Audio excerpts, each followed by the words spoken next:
नमस्कार मंडळी. तर गेल्या काही व्हिडिओजमध्ये आपण पाहिली पुणे ते रेवदंडा ही सफर, त्यासोबतच आप्पा तांडेल यांची पेणमधील सुप्रसिद्ध मिसळ. तर आता आज व्हिडिओमध्ये काय आहे हे जाणून घेण्यासाठी व्हिडिओ शेवटपर्यंत पाहत रहा. नमस्कार, मी Nupur and I welcome you to आपला YouTube channel Food Surfers Nupur Sumukh. तर ह्या व्हिडिओमध्ये आपण फायनली येऊन पोचलेलो आहोत रेवदंड्यामध्ये आणि इथे आपण आज पाहणार आहोत रेवदंड्याचा किल्ला आणि रेवदंडा समुद्र पाहण्यासाठी गेलेलो असताना आमची झालेली फजिती. कुंडलिका नदीच्या मुखापाशी वसलाय तो हा रेवदंडा किल्ला. गावात फिरताना सगळीकडे ह्या किल्ल्याचे अवशेष मिळतात. खरं तर हे संपूर्ण रेवदंडा गाव ह्या किल्ल्याच्याच पोटात आहे असं म्हटलं तर वावगं ठरणार नाही. अलिबाग ते मुरुड हा रस्ता सुद्धा जातो तो ह्या किल्ल्यातूनच. तर आपण आता इथे पोचलेलो आहोत रेवदंडा किल्ल्यापाशी आणि इथे सेपरेट पार्किंग असं नाही आहे. तर गाडी लावण्यासाठी तुम्हाला इथे जी छोटी छोटी रेस्टॉरंट्स आहेत, जेवण नाश्त्याच्या सोयी तिथे होऊ शकतात, तिथे त्यांना रिक्वेस्ट करून तुम्ही गाडी लावू शकता. आणि हा जो परिसर आहे हा अत्यंत हिरवागार आहे आत्ता पावसाळा असल्यामुळे. तर मी एकदा तुम्हाला पटकन त्याची झलक दाखवते.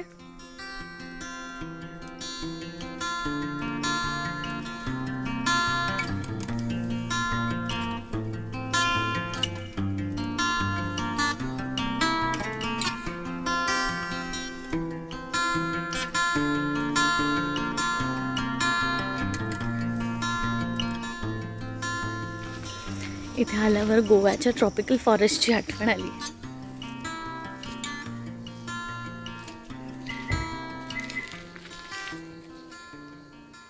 जुन्या दंतकथेनुसार रेवदंडा म्हणजेच रेवती क्षेत्र, म्हणजेच श्रीकृष्णाचा बंधू बलराम यांच्या पत्नी रेवती यांचं निवासस्थान, जे खुद्द श्रीकृष्णानेच रेवतीला विवाह भेट म्हणून दिले होते. आणि एका दंतकथेनुसार हंसध्वज राजाचे आणि अर्जुनाचे हिंसक असे युद्ध ह्या रेवदंड्याने पाहिले. 10व्या शतकात निजामशाहीच्या काळात व्यापारादरम्यान रेवदंडा पोर्ट हा सगळ्यात जुना पोर्ट बनला गेला. त्यानंतर 1500 शतकात सोज नावाच्या पोर्चुगीज कॅप्टनने हा रेवदंडा किल्ला उभारला. त्यानंतर 1806च्या सुमारे मराठ्यांनी हा किल्ला आपल्या ताब्यात घेतला. परंतु हा आनंदाचा काळ फार काळ राहिला नाही, कारण ब्रिटिशांनी 1818च्या काळात हा किल्ला आपल्या ताब्यात घेतला.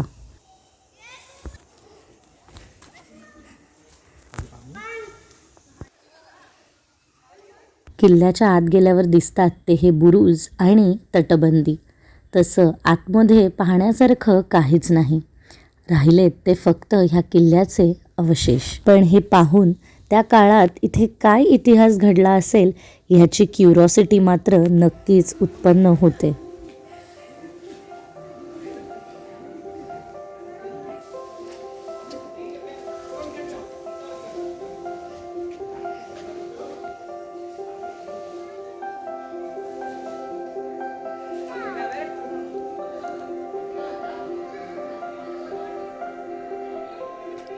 आर्किओलॉजिकल डिपार्टमेंटने काम तर केलेलं आहे. प्रोटेक्टेड मॉन्युमेंटची पाटीसुद्धा आहे बाहेर. माहिती असलेले सगळे बोर्ड हे असे झालेले आहेत आणि इथे पडून आहेत, त्यामुळे कसलीच माहिती मिळत नाही. माहितीसाठी गुगलचा उपयोग करावा लागणार आहे.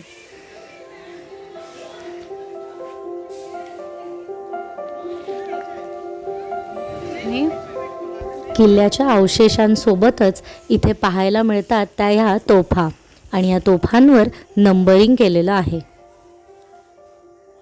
इथे नंबरिंग केलेलं आहे. आपण आत शिरतो तो आहे ह्या किल्ल्याचा पश्चिमी भाग. किल्ल्याचा उत्तरी आणि दक्षिण भाग हा जोडलेला आहे तो एका दगडी बांधकामाने, आणि इथूनच वाट पुढे जाते ती रेवदंडा समुद्राकडे. असं म्हणतात की व्यापार ह्याच वाटेने होत असे. ही जागा आता एक प्रायव्हेट प्रॉपर्टी आहे, हे तुम्ही पाहू शकता.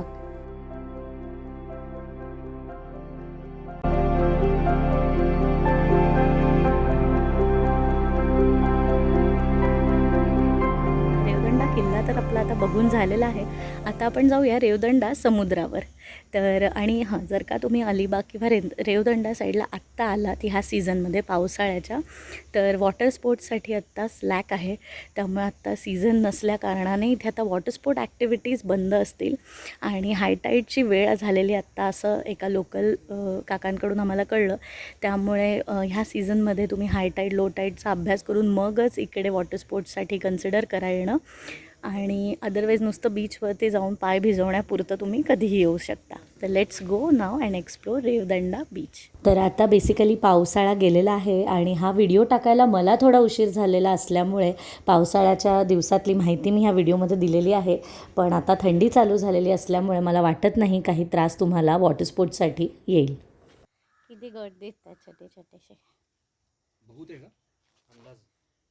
कळलं असेल हे कसलं रोप लावलं आहे तर आम्हाला कॉमेंट करून सांगा की हे कसली रोपं इथे लावलेली आहेत. काका नारळ आहे काय हा? सुपारी. आम्ही ह्या काकांच्या इकडे गाडी पार्क केली होती समोर आणि इथे गव्हर्मेंटचे वॉशरूम्स किंवा अशी काहीही सोय नाही आहे. त्यामुळे असंच एखादं छोटंसं होमस्टे म्हणजे इथे अशी घरगुती खानावळी आहे, तिथेच त्यांना रिक्वेस्ट करून तुम्ही वॉशरूमसाठी वगैरे जाऊ शकता, कारण इथे असं पब्लिक वॉशरूम्स नाही आहेत. आता रस्ता रेवदंडा किल्ल्याकडे जाणारा, तर आता रेवदंडा किल्ल्याकडून बीचकडे जाण्यासाठी पुन्हा आपल्याला बाहेर घ्यायची आहे गाडी आणि इथून गाडी बाहेर घेऊन आपल्याला अर्धा किलोमीटर पुढे जाऊन रेवदंडा बीच आहे. तर इथे हे जे मंदिर आहे शांतादुर्गा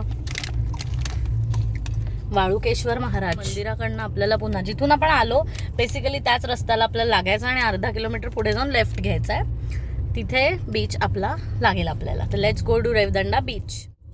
नुपूर दर्या दिसतोय बघ, दर्या. तर आत्ता आम्ही रेवदंडा बीचकडे ज्या एंट्रीने आत जातोय ती गुगल मॅप्सवरून फॉलो करून आलेलीच गल्ली आहे. हा सुद्धा एक एंट्रन्स आहे ह्या बीचकडचा, पण हा मेन एंट्रन्स नाही आहे हे आम्हाला नंतर कळलं. ते तुम्हाला व्हिडिओमध्ये पुढे कळेलच. आणि आता नेमकी फजिती काय झाली तीही तुम्ही जाणून घ्या. तर मुळात रेवदंडा समुद्र हा अत्यंत शांत आणि कमी गर्दीसाठी प्रसिद्ध आहे. त्यासोबतच पावसाळ्याचे दिवस वगळता इथे वॉटर स्पोर्ट्स ॲक्टिव्हिटीसुद्धा करता येतात. पण हा विशेष एक्सप्लोर्ड बीच नसल्या कारणाने इथे माणसांची गर्दी कमी असते. त्यामुळे इथेच भिजायला मिळेल ह्या अपेक्षेने आम्ही इथे आलो. आणि हा बीच खूप स्वच्छ आहे असं सुद्धा म्हटलं जातं. पण इथे पोचलो तेव्हा आम्ही थोडे निराश झालो, कारण इथे भरपूर कचरा होता. नुसतं तेवढंच नाही तर जनावरं मरून पडली होती, टॉयलेटची दारं तुटलेली होती. समुद्राची सध्याची जी ही म्हणजे आम्ही जिथून आता आलोय मॅप्स फॉलो करून जी एंट्री आणि साईनबोर्ड्स बेसिक मेन एंट्री जी आहे समुद्राची, ती एंट्री इतकी घाणेरडी आहे की ते पूर्ण कचरा झालेला आहे. कुत्र्यांच्या डेड बॉडीज आहेत इथे. खूप खूप वाईट अवस्था आहे ही. टॉयलेट सगळी तोडलेली, टॉयलेट सगळी खराब झालेली आहेत इकडे. काहीच अतिशय घाणेरडी साईट आहे इकडे आत्ता. आणि त्यामुळे ह्या समुद्रावर एवढ्या कचऱ्यात तुम्ही भिजायला वगैरे जाऊच शकत नाही. सो थोडा पोपटच झाला आहे आता. तसं पाहिलं तर आपण तक्रार तरी कोणाकडे करायची?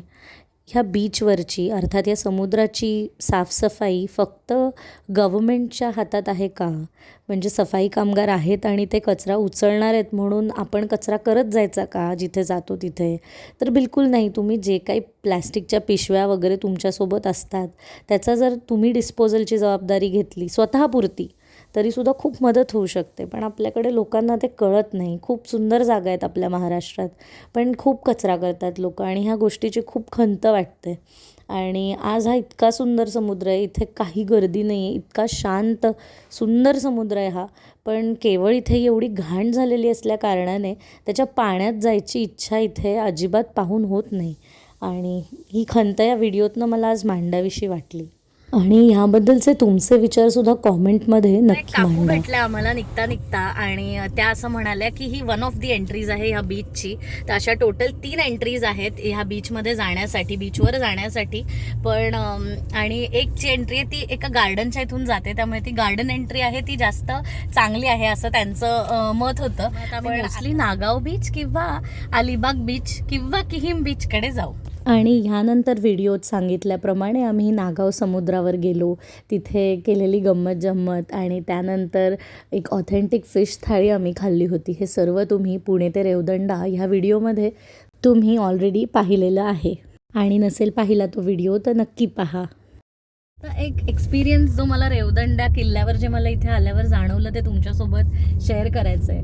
तर झालं असं की आम्ही सुद्धा गुगल रिव्ह्यूज वाचले होते आणि आता येता येता वाटेत आमचा हा खूप इम्प्रॉम्प्टू प्लॅन झाला होता इथे ह्या किल्ल्यावर येण्याचा. त्यामुळे विशेष माहिती नव्हती आमच्याकडे ह्या किल्ल्याची. त्यामुळे मी आत्ता यूट्यूबवर 1-2 व्हिडिओज पाहिले आणि काही रिव्ह्यूज वाचले तर इतके छान आणि फोटोज पण खूप सुंदर. तुम्हाला ह्या व्हिडिओमध्ये सुद्धा आहे ती जागा आतून स्वच्छ आहे, मेंटेन केलेली आहे. कचरा वगैरे त्या किल्ल्याच्या इथे परिसरात अजिबात नाही आहे, असं मेंटेन केलेलं आहे. पण जितकं ब्युटिफाय करून किंवा जेवढं ब्युटिफिकेशन व्हिडिओजमध्ये आणि फोटोजमध्ये लोक रिव्ह्यूअर्स जे टाकतात तितकं त्या जागेत आल्यानंतर खरोखरी वाटत नाही. हा सेम आमचा अनुभव होता जेव्हा आम्ही पन्हाळे काजीला आम्ही गेलो होतो.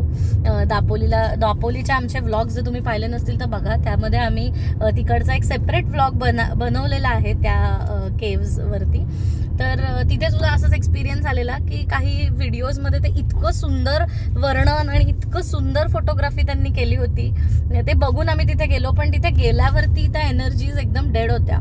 इथे डेड एनर्जी नव्हती, पण ह्या किल्ल्यावर तसं पाहण्यासारखं म्हणजे इथे काहीच नाही. एक हिस्टॉरिकल मॉन्युमेंट म्हणून जर तुम्ही बघायला गेलात तर आतमध्ये कुठेही माहितीचे बोर्ड्स वगैरे काहीही नाही आहे. सो जेवढं रिव्ह्यूअर्स किंवा जेवढं यूट्यूबवर दाखवण्यात येतं सुंदर तितका तो अनुभव नसतो. असेच आमच्यासाठी सारखेच एक पुण्यामधनंच एक फॅमिली इथे आली होती. ते आमच्याकडनंच माहिती घेत होते कुठल्या बीचवर तुम्ही जाणार आहात आता वगैरे, आम्हाला पण सांगा. आम्ही पहिल्यांदा आलेलो आहोत अलिबागमध्ये. आणि ते काका तर म्हणजे ते बहुतेक मुलांकडे आले असतील, त्यांची मुलं पुण्यात असावी. ते काका आले होते यवतमाळवरून आणि त्यांना असं झालं की एवढ्या लांबून मी पुण्यात आलो आणि पुण्याहून मी हे खास बघण्यासाठी म्हणून इथे आलो, पण मला बघण्यासारखं विशेष इथे काहीच वाटलं नाही. म्हणजे गव्हर्नमेंटनी साधे इथे पब्लिक टॉयलेट सुद्धा ठेवलेले नाही आहेत. तर ह्या काही गोष्टी असतात ज्या यूट्यूबवरती आय डोंट नो का व्हिडिओजमध्ये सांगितल्या जात नाहीत. बट जेवढं आम्ही जे काही व्लॉग करतो, जितकं कॅन्डिड आणि रिअल तुम्हाला दाखवता येईल तेवढं आम्ही दाखवण्याचा प्रयत्न करतो. त्यामुळे जे व्हाईट आहे ते व्हाईट आहे, जे ब्लॅक आहे ते ब्लॅक आहे. तर दॅट्स इट गाईज. हा होता आपला आजचा व्हिडिओ. आवडला असेल तर नक्की लाईक, शेअर आणि सबस्क्राईब करा. आणि हो, तुमची मतंसुद्धा कॉमेंट बॉक्समधून आम्हाला नक्की कळवा. आणि हा व्हिडिओ पाहिल्याबद्दल खूप खूप आभार. Thanks for watching this one. See you soon in our next video.